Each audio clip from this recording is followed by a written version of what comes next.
Alibaba adalah saham yang menurut saya paling menarik saat ini. Ini adalah kesempatan emas bagi teman-teman yang ingin memiliki saham yang punya segalanya dari kualitas kinerja fundamental, moat, brand, value, dan growth. Saham Alibaba sekarang sangat cocok bagi semua jenis investor, baik itu yang growth investor maupun yang suka value investing. Di video ini saya akan menjabarkan informasi-informasi yang bisa teman-teman gunakan sebagai bahan pertimbangan jika Alibaba adalah saham incaran teman-teman. Disclaimer, video ini bukan rekomendasi. Jadikan video ini sebagai tambahan informasi untuk pengambilan keputusan teman-teman. Resiko ditanggung masing-masing investor. Saat ini, BABA, ticker dari Alibaba sedang mengalami koreksi yang cukup dalam, lebih dari 30% dari titik tertingginya. Apakah penurunan ini karena kinerjanya yang buruk? Bukan, hampir semua perusahaan asal Cina memang sedang turun karena adanya isu negatif mengenai pemerintah Cina yang ingin memperketat regulasi kepada saham-saham Cina yang listing di bursa US. Berita ini dibesar-besarkan media sehingga membuat investor membuang saham-saham asal Cina.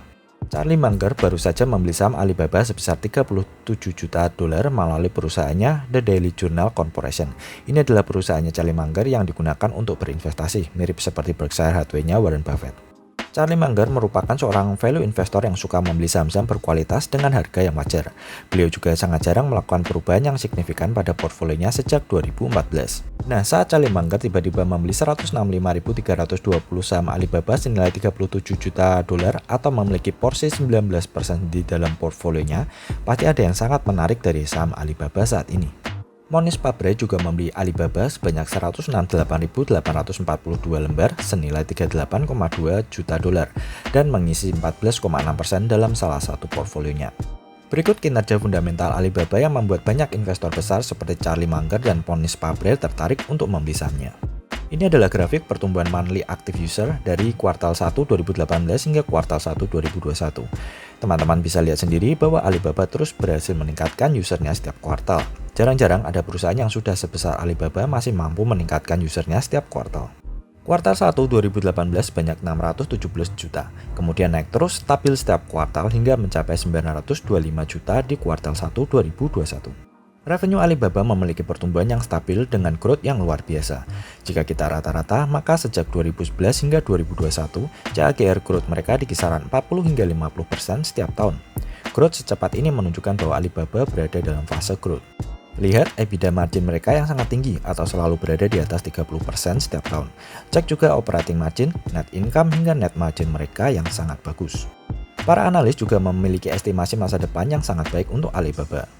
Teman-teman bisa lihat pada laporan dari Morningstar berikut, di mana revenue pada 2022 diprediksi akan mencapai 924 billion RMB, 2023 1,1 triliun RMB, dan 1,29 triliun RMB di 2024. Ini sudah 2 kali lipat dari revenue mereka untuk tahun 2020. Jangan kaget jika Warren Buffett tiba-tiba juga ikut membeli Alibaba karena beliau memang suka perusahaan yang sudah mapan, revenue dan laba bisa diprediksi dan memiliki free cash flow yang stabil seperti Alibaba. Ini adalah grafik free cash flow-nya Alibaba di mana pertumbuhannya sangat stabil setidaknya sejak 2012 hingga 2020.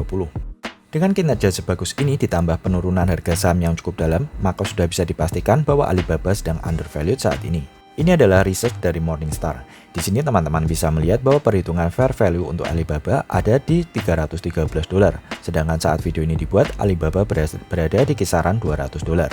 Ini sudah 50% margin sendiri.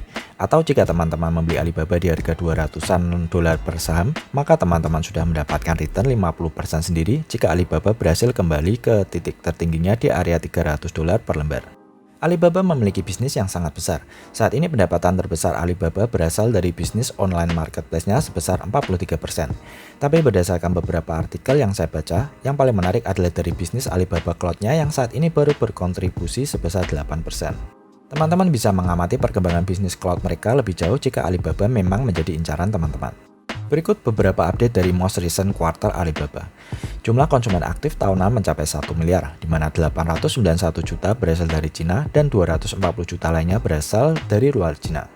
Mobile monthly active user dan annual active consumer dari Cina retail marketplace seperti Taobao dan Tmall menjadi 925 juta dan 811 juta. GMV atau Gross Merchandise Value untuk kategori Cina Retail Market mengalami pertumbuhan 14% menjadi 7,5 triliun RMB dengan rata-rata per user sebesar 9.200 RMB. Revenue dari bisnis inti mereka seperti Alibaba, Taobao, dan Tmall mengalami peningkatan 72% secara year on year menjadi 161,4 billion RMB. Saham Alibaba dan semua saham-saham Cina yang listing di bursa US saat ini sedang koreksi cukup dalam akibat masalah pengetatan regulasi dari pemerintah Cina yang tidak ingin kecolongan data dari perusahaan-perusahaan Cina yang dimiliki oleh investor asing. Banyak yang takut jika saham-saham Cina di bursa US akan di-delisting. Saya sendiri tidak terlalu mengkhawatirkan hal ini karena pemerintah Cina tidak akan menghancurkan saham-sahamnya sendiri. Saham-saham seperti Alibaba, Tencent, hingga Didi Global merupakan kebanggaan nasional dan wajah Cina di dunia. Untuk itu tidak akan semudah itu untuk main delisting. Fokus kepada kinerja fundamental perusahaan. Walaupun kita tetap harus mengamati perkembangan faktor makro seperti regulasi dan sebagainya, tapi sebaiknya jangan terlalu takut akan hal-hal semacam ini. Para hedge fund short sellers sangat suka ketika retail takut sehingga mereka bisa memborong di harga yang sangat murah. Oke, semoga video ini bisa kasih informasi yang berguna bagi teman-teman, khususnya yang sudah lama ingin berinvestasi pada Alibaba.